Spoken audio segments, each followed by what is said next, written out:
insolite. On y voit régulièrement des lumières éblouissantes, des objets étranges.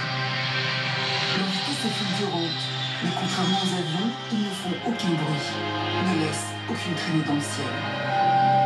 D'après un sondage, un Brésilien sur deux pense que des extraterrestres visitent régulièrement la Terre. Le thème des ovnis est au Brésil un phénomène culturel depuis les années 50. 3 ufologues mènent l'enquête sans relâche pour découvrir la vérité. Fernando Ramalho, basé à Brasilia, Rosa Benes, d'Alto Paraíso, et Marco Petit, de Rio de Janeiro. Marco Petit co-dirige une revue sur les ovnis. 100 000 exemplaires par mois et le nombre de lecteurs ne cesse d'augmenter. Depuis 30 ans, il se passionne en perdre le sommeil pour une affaire qui le mène régulièrement dans une région située à 3 heures de Rio. C'est ici qu'il a dénombré le plus de signalements d'ovnis dans tout le Brésil. Des sentinelles l'informent régulièrement de ses apparitions. Le jour, Denio est épicier dans la petite ville de Conservatoria. La nuit, il est un guetteur d'ovnis. Il prend des photos parfois étonnantes dans les montagnes de la Serra Beleza et Marco les publie ensuite dans son journal. Des photos de lumières étranges qui, après enquête, se révèlent n'être ni des avions, ni des ballons sondes, ni des météorites. Alors quoi?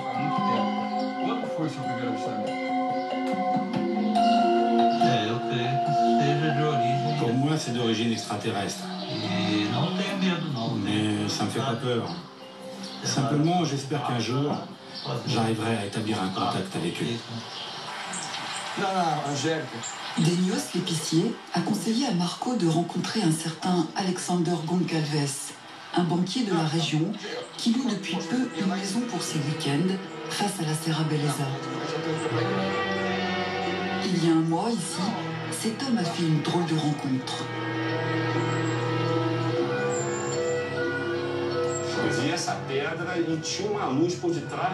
Derrière une pierre, j'ai vu une lumière fluorescente. Au début, j'ai pensé que c'était la lune. Mais j'ai toujours des jumelles dans ma boîte à gants. Alors je les ai sortis. Et ça avec quelle forme? Ça avait la forme d'un disque. Comme une assiette retournée, avec une lumière incandescente tout autour. Mais on pouvait voir ça seulement avec les jumelles. Sans jumelles, on ne se rendait pas compte. C'était impressionnant. Je n'ai pas voulu continuer parce que j'avais peur. Alors j'ai cherché un témoin. Parce que je me suis dit qu'on ne voudrait pas me croire. Je suis allé voir le mécanicien qui répare ma voiture. Il vit ici depuis 50 ans. Et il n'avait jamais vu une chose pareille. Après 30 ans d'investigation, Marco Petit a élaboré une théorie. Selon lui, les vaisseaux spatiaux viennent ici chercher quelque chose de précis. Car dans la Serra Beleza se trouve un matériau dont les aliens pourraient avoir besoin. Cette région est une des plus riches en sable monazite.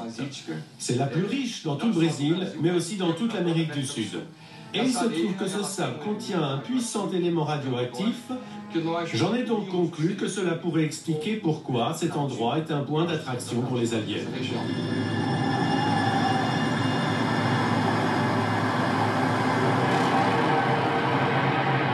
Peut-être qu'ils ont une base souterraine dans les collines. Une hypothèse qu'évoquent les habitants de Conservatoria. Marco est sceptique, mais pas indifférent. Il faut encore chercher des indices par-delà les collines.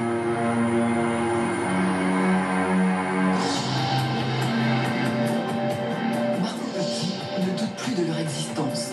Il pense détenir des preuves solides. Depuis peu, il a étendu son champ d'investigation à 2 autres planètes, Mars et la Lune. Il s'est fixé pour objectif d'y déceler des traces non humaines. Ses sources, les images de la NASA rendues publiques récemment. Un travail de fourmi obsessionnel. Il existe environ 50 000 images. Il en a déjà parcouru 10 000 et selon lui, 1 millier mérite une attention particulière. Quand un détail retient son attention, il grossit l'image. Le plus souvent, il ne trouve rien, juste des ombres portées. Mais parfois, là où il n'avait rien vu au premier coup d'œil, il trouve un indice.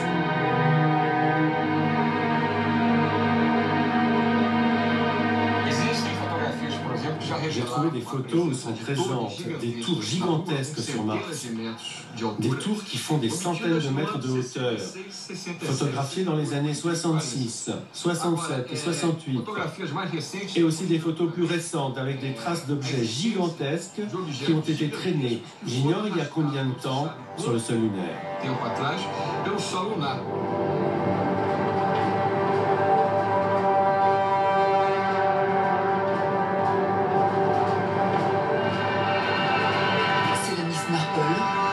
Brésilienne. Rosa Benes est écrivain. Son prochain livre aura pour sujet les phénomènes étranges qui se manifestent régulièrement dans cette région de l'état de Goiás, au centre du Brésil. Ici, 70% de la population déclare voir régulièrement d'étranges phénomènes lumineux. Je le vois depuis longtemps. J'ai 86 ans et depuis que je suis tout petit, je vois cette lumière qui sort de derrière la montagne, juste là-bas, près de la cascade. Et à quelle fréquence elle apparaît à peu près? C'est pas régulier. Il peut se passer 1 an ou 2 sans qu'on la voie. Et parfois, elle revient tous les 2 mois. Ah, par intermittence en fait. Papa, dis-lui que ce phénomène a plus de 200 ans. Ton père voyait souvent cette lumière, lui aussi. C'est naturel.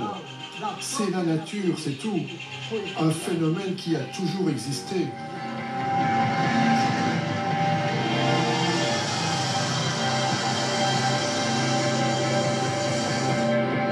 À l'entrée d'Alto Paraíso, un monument en forme de soucoupe volante. Ici, il règne une drôle d'ambiance qui pousse à interpréter le moindre signe comme un indice de leur présence. Rosa a sa propre interprétation sur ces phénomènes lumineux. Ils ne sont certainement pas là par hasard. Ils ont certainement un but. Et peut-être qu'après tout, les aliens viennent ici pour nous aider dans les moments les plus critiques de la vie sur Terre.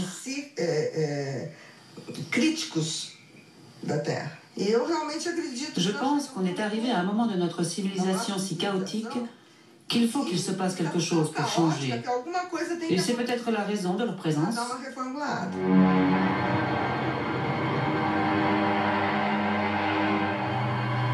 Brasilia, la capitale au décor futuriste, l'œuvre de l'architecte Oscar Niemeyer.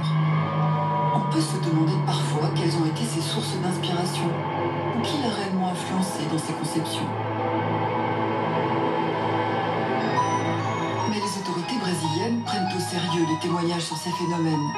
Elles ont donné l'ordre à l'Air Force d'enregistrer officiellement toute observation d'OVNI, selon un décret publié en 2010. Vous allez entendre des rapports impressionnants de pilotes civils et militaires sur des objets non identifiés dans le ciel du Brésil. Le cas le plus récent a eu lieu en juillet dernier, quand le commandant Marcus Belten faisait un vol Rio-Belém. Il a eu un contact radio avec le commandant d'un avion civil qui était dans la même zone, près de Recife. J'ai vu ce phénomène, une lumière très forte qui changeait de couleur. Blanche, rouge, puis bleue en alternance. Ça a duré environ 10 minutes. Et l'autre avion m'a dit qu'il voyait cette lumière aussi. Qu'elle était très rouge et qu'elle me suivait. Qu'elle était juste située sous la carlingue de mon avion. En 1996, 21 objets non identifiés avaient déjà été détectés par les radars de l'armée de l'air dans l'espace aérien de Sao Paulo. Des avions de chasse et des Mirages avaient décollé pour les intercepter. Ils volaient à quelle vitesse? Ce que le radar à Brasilia a pu identifier correspondait au code Mach 15, ce qui donne à peu près 15 000 km/h. Fernando Ramalho a enquêté sur cette fameuse nuit des ovnis, sur celle-ci et sur d'autres cas inexpliqués. Son terrain d'investigation, les archives nationales. En 2009, il a remporté une victoire historique, obtenir du gouvernement la déclassification de documents top secrets. Il a pu ainsi avoir la preuve que l'armée avait bien enregistré de nombreux phénomènes dès 1954, classés sous la mystérieuse appellation de trafic H. Il a pu aussi mettre la main sur un dossier très complet concernant l'affaire Prato. Ce type d'objet avait attaqué les populations qui vivaient au bord des rivières d'Amazonie. Ces témoignages recueillis ici prouvent que le nord du Brésil a bien été visité par des êtres à la technologie supérieure. Une technologie que l'on ne peut comparer à aucune autre existant sur notre planète, ni du côté militaire, ni du côté scientifique.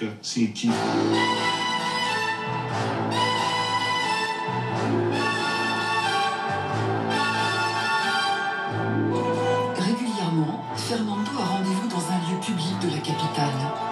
Un lieu à chaque fois différent, précaution oblige.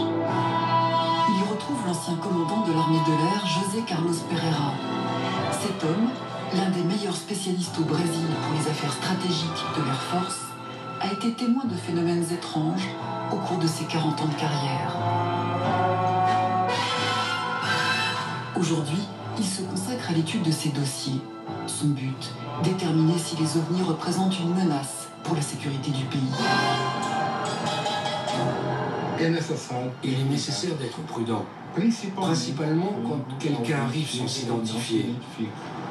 Quand quelqu'un circule sur notre planète, il ne s'annonce pas, ne parle pas. C'est comme si quelqu'un arrivait chez vous, qu'il faisait le tour de la maison. Probablement, vous appelleriez la police. Vous prendriez des précautions. S'ils sont nos amis, pas de problème. Mais s'ils ne le sont pas, on doit être préparé. Après des années d'enquête, les 3 ufologues sont parvenus à des conclusions. Les voici. Ils viennent d'une autre planète. Peut-être ils sont parmi nous, dans une autre dimension. Ma conclusion est que derrière leur manifestation, il y a de leur part une volonté. La volonté de modifier notre ADN. J'ai eu un contact de premier degré avec l'être qui est là. Il m'a dit que je devais travailler sur ma peur, parce qu'ils allaient revenir dans 20 ans et commencer un travail avec moi. Et ça fait maintenant 20 ans que je l'ai rencontré.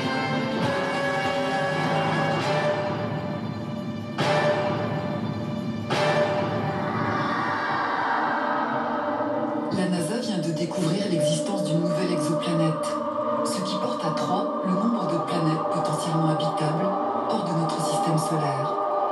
Un nouveau champ d'investigation pour les ufologues brésiliens. Sans doute